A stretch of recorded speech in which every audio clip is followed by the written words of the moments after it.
Karibu tena kwenye channel ya Mkali wa Recap. Bana, leo tutapiga story na pia leo nitaenda kukueleza kisa ambacho kinasikitisha sana Unajua katika maisha ya mwanadamu kuna kitu kinaitwa mapenzi Bana, mapenzi ni nini? Bana, mapenzi ni pale unapompenda mtu kwa dhati, yani uko tayari kujitoa katika kufanya kila kitu. Na hichi ndo kisa ambacho pia kinatufundisha sana kuhusu mapenzi. Bana, nimetoa part 1, part 2, part 3, part 4, part 6 ziko kwenye channel yangu, nenda hapo ukaangalia.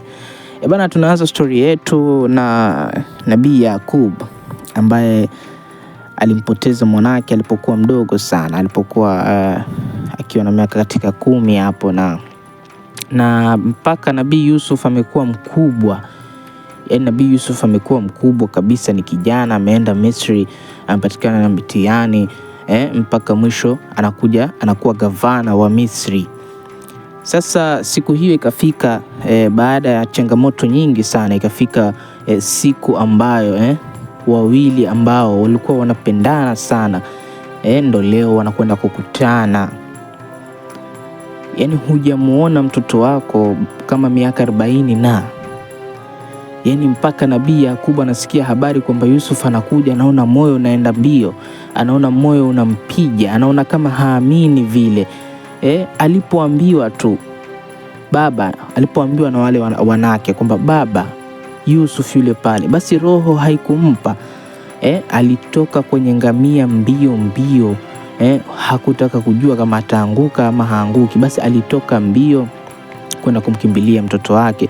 Na huku kwingine naye Nabii Yusuf pia alikwenda mbio sana alipomwona babake. Bana, pia roho haikumpa. Baba analia, mwanangu Yusuf.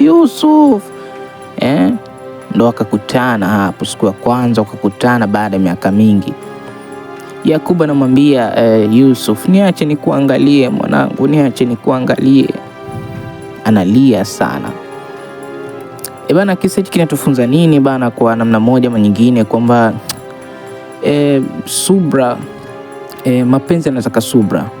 Kama we hauna subra bana, huwezi kufanikiwa ama huwezi kufanya kitu chochote yani.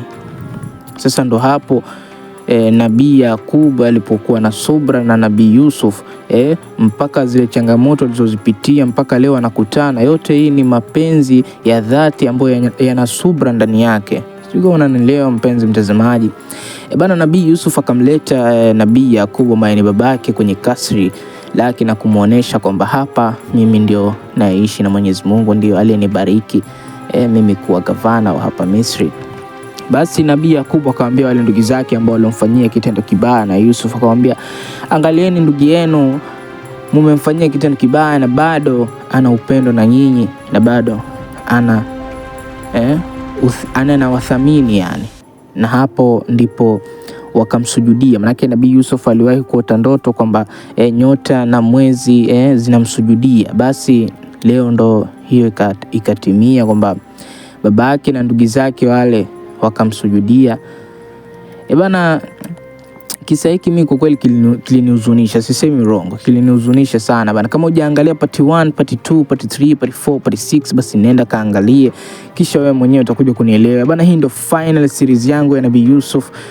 Nitatoa nyingine na kukaribisha kwa channel yangu ya Mkali wa Recap. Kama ni mwanzo wako hapo, usikose ku like hapo, ku share na ku subscribe na ku comment kitu chochote na unaambia umependa nini. Ramadhan Kareem.